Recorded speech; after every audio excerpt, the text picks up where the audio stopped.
So what are ISO or ISO, depending on how you say it? So what are ISO, shutter speed, and aperture? And how do they work together? So these are different settings that probably most cameras have that essentially make the image brighter or darker, depending on how you set them. Now these settings have other characteristics that affect the image. And I'll get into that. But essentially think of ISO as, I'm not even sure if this is like the most accurate way to describe it, but how I might think about it sometimes, or one of the ways I might think about it, is ISO is like how you digitally make the image brighter or darker. So you're basically getting the sensor of the camera that captures the image to digitally get brighter or darker, depending on how high or low the ISO number is set to. If the ISO number is really low, it's going to make the image darker than if the ISO number was really high, and that's if you changed no other settings. But when you change the ISO number, especially on some older cameras, if you make that ISO number like really high, it's probably going to get noisier. So you're going to see more noise, whatever, in the image. So oftentimes you're probably not going to want to put that ISO number super high, especially if you're on an older camera sensor. Okay, so for the aperture, what is aperture? So you got these blades inside of the camera lens that will close more or open more depending on what you have them set at. That's like your aperture is whatever that number is for that setting. So if you have a lens that's like a 2.8 aperture, then when it's at 2.8, that's going to be like open as wide as the lens can go. And if you set it to like 22, it's going to be probably like as small as that lens could go. It's honestly whatever is the highest possible number on that aperture ring of your lens is going to be the tiniest amount that those aperture blades could close down to. Whatever is the smallest aperture number on that lens, so for example like a 2 is smaller than a 22, right? Because 2 is a smaller number than 22, right? So if you have like a 2 on the lowest end of the aperture ring, then that's going to be as wide as it can go. Now different lenses have different aperture range. So some lenses maybe only could go as low as a 3.5 for the numerical value on that lens. I'm trying to use these terms because it's easier to understand than high or low aperture in terms of how people use it in the camera world. If you just think big and small number, okay? Think of it like that. That's simple. Big number and small number. The bigger the aperture number, the smaller that those lens blades are closed down in that lens. So the smaller that opening in the lens is. Right? Bigger the number, more closed down. Smaller the number, more opened up. Right? So literally think of the lens doing this, depending on what you have that number set at. The smaller the number, so let's say f2, like, you know, that little lowercase f/2, that's like aperture, right? So f2, so aperture 2, right? Opened all the way up, because let's say it could only go as low as a 2. So 2 is when that lens is wide open. That's the point where the lens is going to be letting in as much light as it can. But another thing that happens is the depth of field gets shallower for that lens, which means that it's easier to get a blurrier background, right? So if you have it at 2 and you focus on something that's like 5 feet away, that's going to have a blurrier background than if you focused on that same thing that's 5 feet away, but you had the aperture set to 22. If you had it set to 22, there's probably going to be much more things in focus, right? Because there's more of, I think it's called like a, whatever the opposite of a shallow depth of field is. Deep focus, whatever the term is. I've seen deep focus, I think, in YouTube. I've seen it in a YouTube thumbnail before where this guy was talking about it. Anyway, so, or I assume he was talking about it. So that's aperture, okay? So again, it's going to help to make the image brighter or darker, but it's also going to make that focal plane, so essentially everything within this is what's in focus. So the lower that aperture number, the shallower the depth of field. So when you're moving that depth of field and you're focusing on something, it's going to make everything blurrier, more dramatically blurrier for everything that's outside of that shallow depth of field there. So if you want more things in focus in your shot, then you're probably only going to be able to set that aperture number so low, right? So tiny. Because if you are doing a group shot where there's one guy 5 feet away, one guy 10 feet away, and one guy 15 feet away, if you set it at f2, and the first guy is like 5 feet away from the camera, and you zoom in on that guy's face, everybody else is probably going to be really blurry.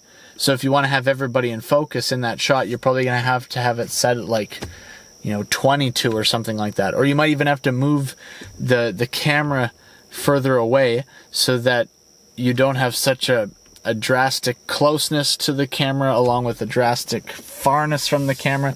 There's these niche kind of things, right? But essentially, like, if you want to have more things in focus, you're going to want to have that aperture number bigger, right? But then the image is going to get darker. That, as far as I understand, it's because, those blades are closing down more, letting less light in.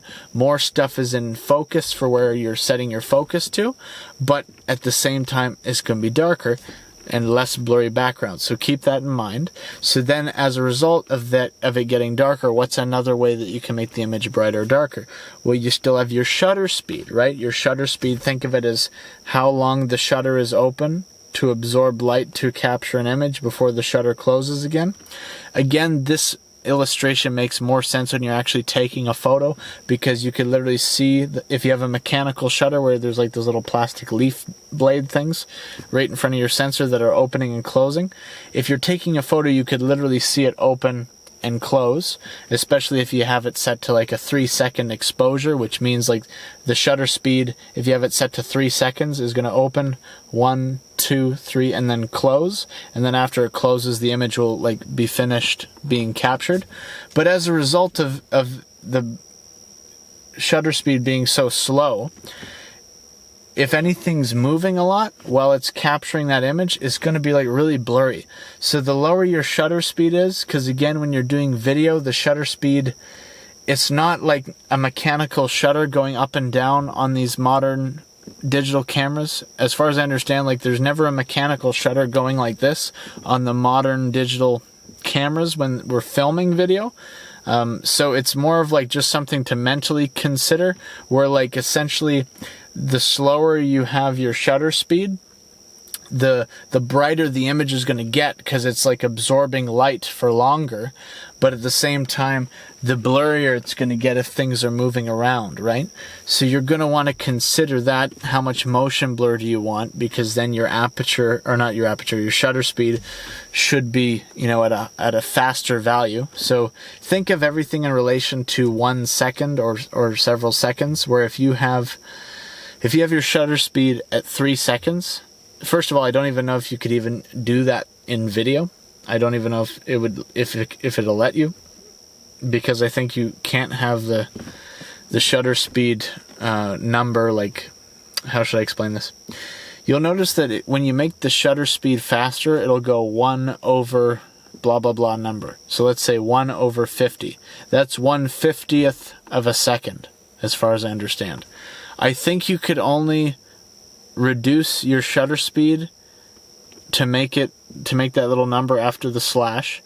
I think you can only make that number as low as your frame rate is. So if you're shooting at 24 frames per second, I don't think you can make that shutter speed 1/ blah blah blah. I don't think you can make that number lower than 24, because you're filming at 24, so you can't go lower than 1/24th of a second. First of all, I don't even know if cameras have a 1/24th of a second, but you get what I mean, hopefully. So keep that in mind, that you can only make that shutter speed so slow. In other words, make it, so close to that 1 second exposure time or whatever. But like the smaller the slower you make that shutter speed, right?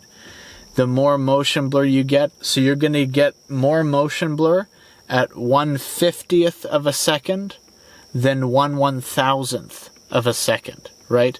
Because think about it. 1/1000th of a second is a way faster shutter speed than 1/50th of a second, if we're thinking in our fractions here, right?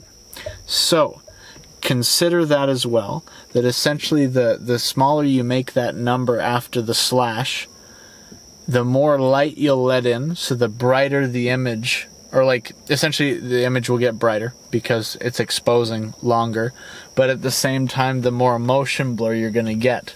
Now you might want a certain level of motion blur. The question is, how much motion blur? You know, you could just set this to automatic. If your camera has good auto settings, you could set all this to automatic. But in certain cases, you might want a certain look, or you might not want your camera to automatically change settings. So you might want to gear it in a certain way, right? These are how the different three things affect the image. So essentially, if I want to shoot something, like I'll give an example of them all working together. Say I want to shoot something where I want to film somebody talking, and it's dark, sort of dark outside, and I want a blurry background. So I would set that aperture number to the smallest number possible. That's probably what I would do. And then I would also, depending on if you want a more natural motion blur, it's recommended apparently that you put your shutter speed to double your frame rate. So if I'm shooting at 24 frames per second, I would set it to like 1/50th of a second, so 1/50 for my shutter speed. That's not exactly twice the frame rate, because it would be like 1/48th of a second, but if your camera doesn't have 1/48th of a second shutter speed, just like whatever's closest to double your frame rate, whatever number for the shutter speed is closest to double the frame rate, right? If you want to have that recommended setting for your natural or more natural motion blur. Now you could play around with the shutter speed if you don't care about having it in this typical recommendation setting or whatever. But then after that, say it's still a dark image. Say I set my aperture to a tiny number as possible, like let's say 2.8. I set my aperture to f2.8. And say it's still dark, so I make sure that my shutter speed is 1/50th of a second. But let's say it's still too dark. Well, now I can set my ISO to wherever is a good amount that the image is bright enough. So now I've geared in all these different settings, hopefully, or maybe as best as possible, to get the desired outcome, which ultimately ends up being, in this case, that you want a blurry background and you want the image to be bright enough, right? The blurry background is determined by your aperture, but depending on what you want for the amount of background blur or whatever, you may have to adjust your other settings accordingly. Because if you're shooting in the bright daylight and you want a blurry background, when you set that aperture to f2.8, everything might get really bright, like too bright, like it's overexposed, the image is too bright. So then you might make sure your ISO is set as low as possible. But what if it's still too bright? Then you might make your shutter speed really fast, so like 1/800th of a second, to make it as dark as possible, or not as dark as possible, but dark enough that the image is not too overexposed, that it's not too bright. So you're kind of playing with these three different settings to gear it in for what you want as best as you can. There's other things that you could do to make the image brighter or darker, but now we're getting into more external methods, right? So you could add lighting to your scene beyond what's already there. So if it's dark outside and you want to have certain camera settings, but the image is still too dark, you could add some video lights to light up the subject in a certain way to get it to where it's bright enough, right? To be a well-exposed image, a bright enough image, right? So that you could see what's going on well enough, or whatever your artistic, goal is here, right? And then when it comes to the bright daylight scenario that I described, there's this thing called an ND filter. Think of it like sunglasses, or we'll say sunglasses for your camera, right? Where it's like this filter you put on the front of the lens or whatever, or right in front of the lens, and it's like a filter that it's like sunglasses, so it'll make things less bright depending on how many stops of ND. Because lighting is measured in stops of light. So for aperture, that's technically in stops, right? So 2.8, 3.5, 4 point whatever, 5.6, whatever the, f8, all of these, like the number will jump in certain increments. I might have missed a couple increments, but that's like the stops of on your aperture lens. I might not be explaining the stops of light thing super well, but that's something that you could look into if you want to know more about that. And so ND filters are also measured in stops of ND. And so you might have to make it more stops if you have to do a lot of effort to make the image darker. Like if it's a super bright image, it might require several stops of ND, whereas if the image is just a little bit bright, maybe you only need like 1 or 2 stops of ND on your ND filter. And again, the type of ND filter you get matters, because if you have an ND filter that's just one kind of stop amount, like say you buy like a filter, it's just a filter that only has 2 stops of ND built in, and you can't change it because it's just set that way, where it's just a single filter and it doesn't have any ability to change the level of stops of ND, then you're going to want to make sure you select one that's right for what you're doing. If you want to have some variability, you would get, I think, what is called a variable ND filter, where basically means that you could like rotate the filter, and as you rotate the filter, think of it kind of like when you rotate your aperture ring and it changes the level of brightness. But with the ND filter, it doesn't make the image more background blur or less. It literally just changes the brightness level, as far as I understand. So if you get it where it's a variable ND, and say it has like, anywhere between 2 stops and 5 stops of ND, now you have some variability. So now you could choose how intense you want the stops of ND to be, right? So that I would recommend more than just getting a regular ND filter that doesn't have any variability to it.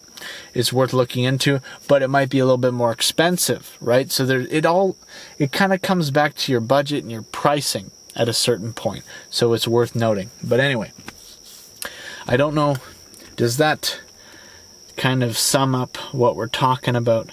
Because that's how those 3 main settings in your camera work together, and then other external things that you could do to help if you need a little bit of help with still dialing in the exposure of your image. Exposure being how bright or dark the image your camera is filming is, right?